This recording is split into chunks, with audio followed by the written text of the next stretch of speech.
Hi friends, welcome to Harmony Hills Home and Garden. I'm Jenny and we live and garden here in Baltimore, Maryland, Zone 7. Today I thought I'd give you another update on our vegetable garden.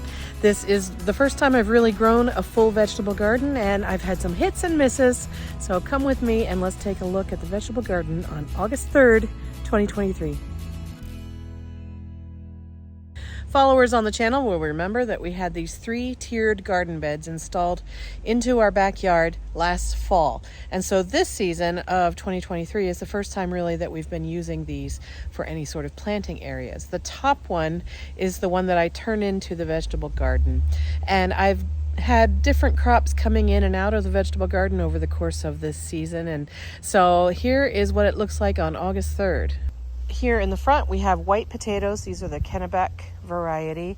They're probably ready to harvest. They've been flopped over here for a week or so. But I think they'll hold in the ground until I'm ready to eat them. And since we have some potatoes in the kitchen right now, I'm not going to pull these out quite yet. This little section here, I did harvest some red potatoes. These were the Norland red potatoes. And I had a lot fewer of them planted than I did of the Kennebec. So got fewer in my harvest there, but they did come out and we've been eating them and they're beautiful and lovely and yummy. Okay, in this section of the garden is where I have my peppers. I have 10 pepper plants in here. Some of them are the snacker type, so they stay small. And so this one is called Eros. And so this one turns orange at maturity. I do have a few here that I could be harvesting today. And then back in there, there's one called Lunchbox Red. That is another snacker style. It's a little short guy that turns red. This one here is another Eros. So these are going to be turning orange as well. And there's another Lunchbox Red back in there. And then around this way, this one is called Sugar Rush Red. This is a hot pepper that is sweet and fiery at the same time. And I'm hoping that some of these will turn red on the vine.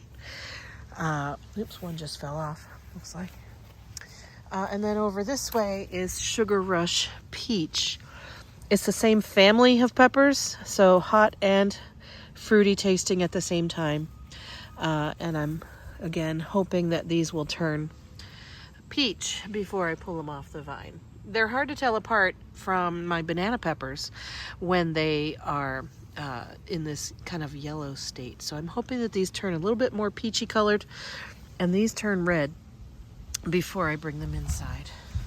So those 10 pepper plants are doing really well. I have staked them all and tied them up, and I've put these on top of the stakes because I don't want to poke my eye when I bend down. That is a health and safety risk. So do yourself a favor, if you have stakes in your garden, put something on the top to protect your eyes.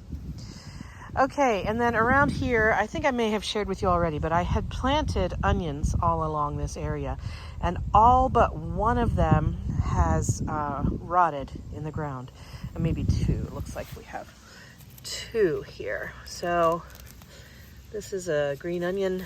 This is a green onion. So I got 2 green onions out of the entire planting of onions this season. So that was not a success. And I had cabbages here that got eaten up by cabbage worms. And then I had some kale in here that also got eaten by the cabbage worms. So I've taken all those out, and now I've planted a new line of lettuce, and they are starting to come up. Hello, little lettuce seedlings. I'll be thinning those out and growing those on. This is a black-seeded Simpson variety there, but I'll also be putting another drip line of irrigation, 2 more in here actually, and putting in some other types of lettuce for the fall season. And the other day I did plant some chive seeds along here. I don't see them coming up yet, but also I do need to water. I see that my water has dried out.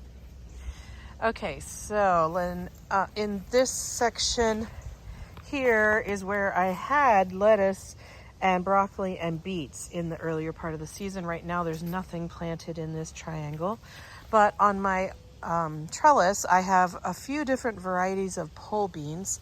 I have one that is painted lady pole bean, and I think it's mostly just decorative. I don't see any flowers on it yet. And then in here I have two different types of other pole beans. The one in the center, I believe, is red noodle beans, and then the ones on the edges are more of, I think, a normal, just plain old green bean, pole bean that are growing. So the vines are coming along. They're not incredibly thick, and there are no flowers on any of my beans yet. So I'm hoping that they're just too young to be flowering and that the flowers will be coming and setting beans sometime soon. In this part of the bed is where I have a few tomato plants. These are 2 Brandywine tomatoes and 1 Roma. The Brandywines are doing really well. This is a highly cat-faced one. I've got them in organza bags to keep the squirrels off of them. Here's one that's coming along. I could probably pull this one off. Has a little bit of channeling on it, but I think we can eat around that. And this one's looking all right. It's coming along. And again, down here, more.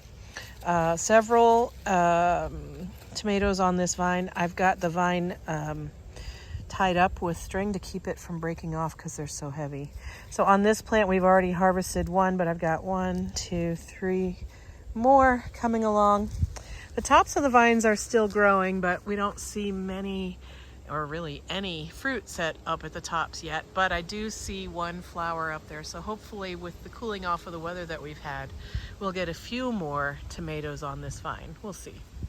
And then over here, this is the Roma. It's got one that's ripe and ready to bring in today, and then a few more here and there that we could harvest. I tried seeds of basil underneath the tomatoes that didn't ever come up, so I don't know what problem was there. And then I do have some marigolds lining the edge, but they're, not the best ever. Okay, in this section here is where I've tried green beans now 3 times. I've planted green beans in here, and the rabbits have come and eaten the plants every single time. So finally, I put up this little temporary fence thing with some bird netting on it. You see that? And so I'm hoping that that will keep the rabbits out of my green bean patch. And so far it's working because these starts finally have put on some leaves. So I do have more seeds that I just put in 2 days ago, so those haven't sprouted yet. So I'm hoping to turn this into a green bean patch. There are 2 types of different green beans in here and 1 type of yellow wax bean. So really hoping for some green beans before the season is over. On my cucumber trellis, I have taken off probably 5 or 6 or 7 cucumbers off of here so far. And the vines, I've decided to just run them around the tops of my bean fence as a place for them to run because this trellis is so small. So I've been getting cucumbers off of here and it's doing really well. So I'm pleased with that. I think I have a couple more coming and lots of flowers still to come. And then I've just planted some more cucumber seeds right here, and I have 1 bush plant right here that hasn't produced yet, but hopefully will. And then this section is where I had a try at Brussels sprouts. They didn't ever do anything, so I just took them out, and so now this is empty and ready to plant into again. And that's what we've got going on here in this vegetable garden. I have some empty space. I'm going to be putting some more lettuce seed out. I think I'm going to have to go to the garden center and get some broccoli and cabbage starts because I think I'm too late really to start those from seed and have them harvestable in time. But I don't know. I'm going to do a little bit more research on that. Some channels that I watch say that I can plant those from seed in the first week of August and still get them harvested in time before the cold comes. Others say, no, it's probably too late. So I don't know what I'm going to do about that. But I do have some empty space here, and I do intend to have a fall garden. So that's what my vegetable garden is looking like. Oh, you know what? I need to show you the other tomatoes on the trellises. I have these 3 sets of trellises that outline this pathway down here. And so I have tomatoes on them. I also have, this is more of the painted lady pole beans, and this is the flowers that they have, which are pretty little orangish, whitish flowers. And they do not put out beans. So this was a whole flower stalk here. This had flowers all along it. And you can see no beans on it. So they're just decorative. And, you know, you live and learn. All right, so here are my carbon tomatoes. Actually, right now there are no tomatoes. Maybe there's one tomato on this vine. So these didn't really do very well for me, but I do see we've got some more flowers. So maybe we'll get some more tomatoes off the carbon. More of the painted lady pole beans here. And then over here, this is a sun gold tomato variety. We've been harvesting nicely off of this. They never make it into the house because I always just eat them right here in the garden. Because why not? They're the most delicious tomato ever. But I do have some more here that I could be harvesting. And we got some more coming along. This vine has been growing up and around, and I've been, you know, just attaching it back onto the trellis. But I do have more tomatoes and more flowers coming, so we'll be getting more sun golds over the season. Over here, this is another sun gold plant. Got some coming along down on the bottom. Got some ready to harvest right here at the top. Some still coming. So I love these tomatoes and I'm happy with the way the plants are. And then over on this side, I have two blush variety. These are sort of a big grape tomato or a small Roma style. Here are some that are mature. This is ready for harvesting here, a couple of those. So this has been really a nice tomato as well. It's a snacker. You can chop it up and put it on a salad, and they're pretty. They have this orange and yellow stripes and colors on them. It's very pretty. Look at this bunch. Ooh, there's gonna be a lot there. And these plants are all still growing and still flowering up at the tops as well. On this trellis, I also have Cathedral Bell vine, a few different places, and the vines are coming along. I haven't seen any flowers on them yet, but we'll see how those go. I've got them in the left, the middle, and the center, but no flowers yet. And while I'm thinking about it, I do have some pepper plants and cucumber plants out in the front of the house that I generally have been forgetting about. So I think we should go out there and look at those and see how they're doing too. These peppers I didn't ever get staked up, and so now they're kind of flopping over and becoming a little bit unruly. So maybe I'll bring some stakes out here and take care of this bed. And that's when I can do a nice deep inspection of the cucumbers as well. Oh, I see some cucumbers wilting. I don't know why, because I've got drip irrigation running on them down there. So not sure why they're wilting. I have to look into that as well. So that's the status of all the different vegetables that we've got going on in the garden. And now I'd like to go through and get some of those peppers off the plants, maybe some tomatoes too. Let's do some harvesting.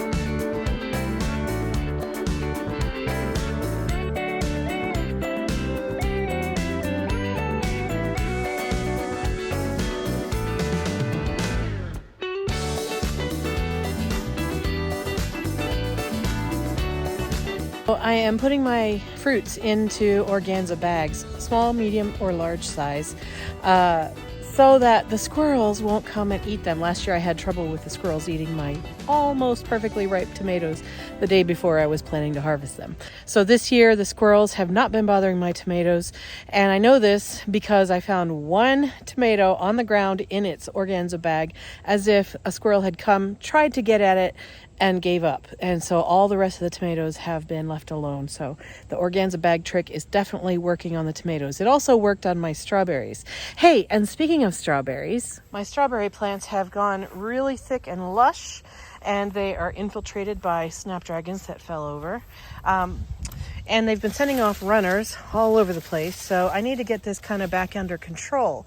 But I do have some everbearing varieties that are giving me berries. Every once in a while, I find a ripe berry in here. I do see some flowers.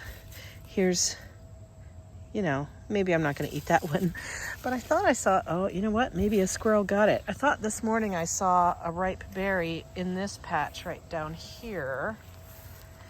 I think these are, there's some red. That might have been what caught my eye. Either that or definitely a squirrel came and ate them. These are the Quinault variety. And up here I have Chandler, All-Star, Ozark Beauty, and something else. I forget. So there's 4 varieties up there and 1 variety down here. I probably won't keep them all because, this is a lot of garden space to give up to one type of thing. But they're doing okay. And then the last thing I wanted to share with you today is my cut flower bed. These are foxgloves. Some of them are blooming, but some of them are not yet blooming. They used to be totally covered and shaded by bachelor buttons, but I've got the bachelor buttons out. I've got the larkspur out. The straw flowers are coming along. And then 3 days ago, I planted zinnia seeds in here, a bunch of different varieties of the Bennery's giant kind, and they're already sprouting for the most part.